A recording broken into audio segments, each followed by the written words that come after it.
Gospodine Petroviću, prvo pitanje koje ću postaviti je pitanje mog komšiluka. Naime, njih interesuje zbog čega nije zdrava slanina da se jede. Molim vas da to objasnite, su se baš uzbudili oni, sve vas podržavaju, sve što pričate, mislim sve, 70-80%, ali slaninu, u nekim emisijama ste rekli da nije dobra, molim vas da objasnite zašto slanina nije zdrava. A šta su oni tebi rekli što je slanina zdrava?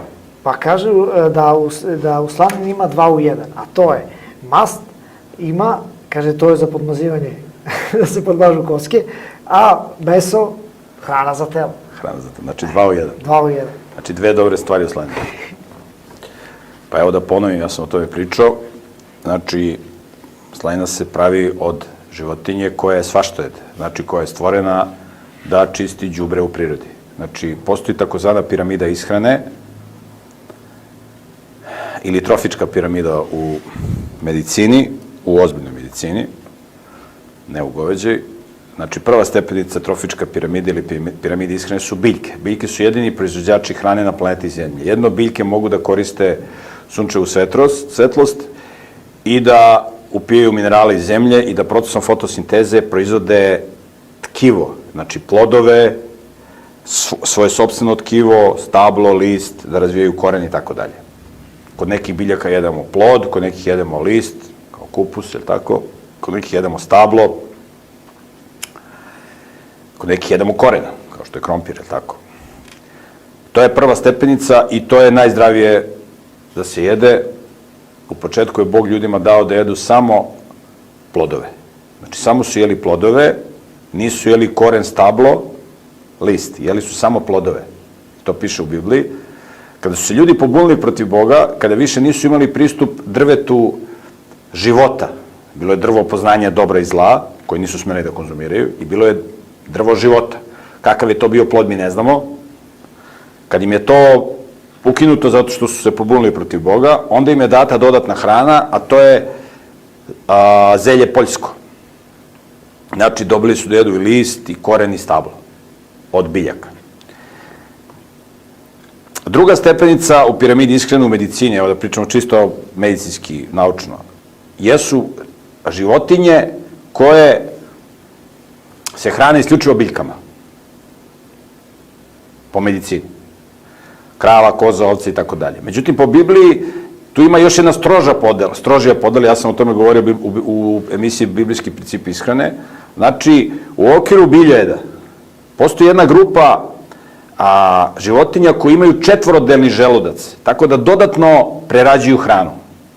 Oni se zovu arciodaktilni ungulati, onako stručno. To su životinje koje možemo prepoznati po tome što imaju razdvojene papke i preživaju. I to piše u Bibliji. Meso tih biljojeda je najbolje meso i to se preporučuje. Kad nema biljaka da se jede, znači krava, koza, ovca, srna, ne može da se jede meso od konja, jer konj nema četvorodelni želudac, on ne spada u grupu arciodaktilnih ungulata. Sledeća stepenica u piramidi ishrane su mesojedi. Znači pas, mačka, tako, lav, tigar i tako, to su mesojedi. Imaš danas da ljudi hrane, kaže, moj pas je vegetarijanac. I on hrani kera sa korom od banane i od... Mislim, učenik jede kad nema ništa drugo, razumiješ? Razumiješ?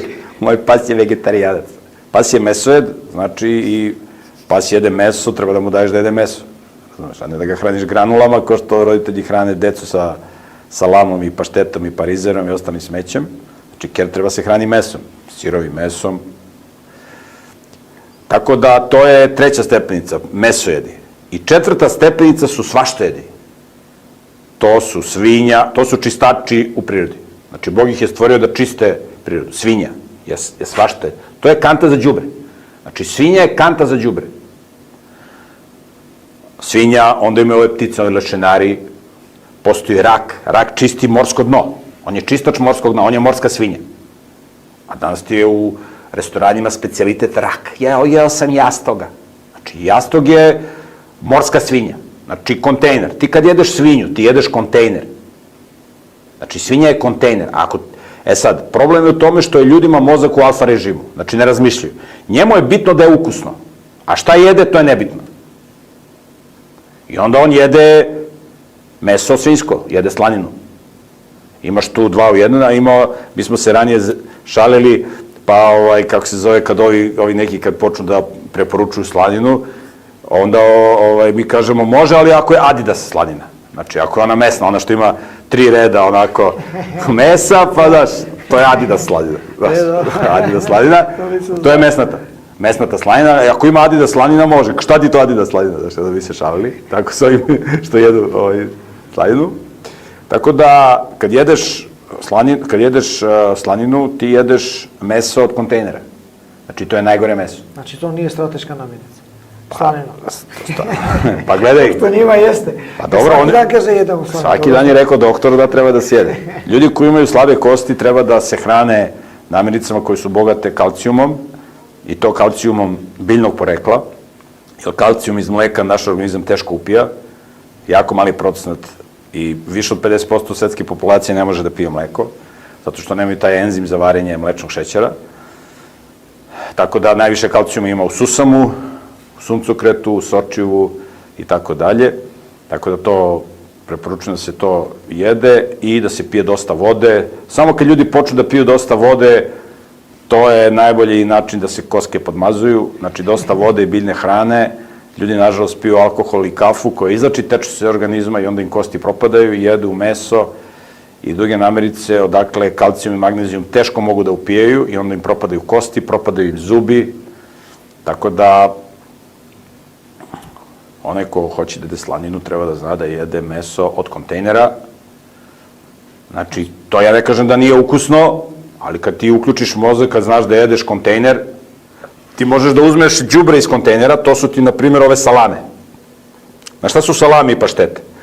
To je sve ono što ne može da se stavi u meso, sve ove iznutrice, uši, zadnjica, papci, ovo, od svih tih životinja, to se samelje u mašini, znaš kako imaju mašine, i u to se ubace pojačivači ukusa, koji razaraju moždane ćelije, to su pojačivači, to je kao kad bi kroz crevo za vodu pustio usijanu lavu. Znači, to prži ćelije za ukus, neurotransmitere i moždane ćelije. Zato deca već sa 4 godine im nose naočare jer jedu ove slatkiše, jedu kašice iz apoteke, slatkiše iz prodavnice, koji su puni tog monosodijum glutamata, pojačivača ukusa, hemije, i to bude ukusno. Znači, ti u đubre staviš monosodijum glutamat, to je kao ovaj soja sos gde god staviš, to je, razumeš, ukusno, i ti staviš, i tebi je ukusno, i ti jedeš đubre. Ali ako ti je mozak u beta režimu, ako razmišljaš, onda znaš, brate, neću da jedem đubre. To što je ukusno, neki je ukusno, neću da jedem đubre. Međutim, ljudima je mozak u alfa režimu i oni vole slaninu zato što je slanina ukusna. A to što je slanina nezdrava i što je slanina meso od svaštojeda, od kontejnera, to ljude ne zanima i vodeći uzrok bolesti i smrti u savremenom svetu je nezdrava ishrana. I ljudi jedu to đubre, neće da se hrane biljkama, razumeš? Neću da pasem travu, onda prijatelju budi bolestan i kukaj posle, ne valja ti doktor, nije te doktor dobro lečio, pa si zato umreo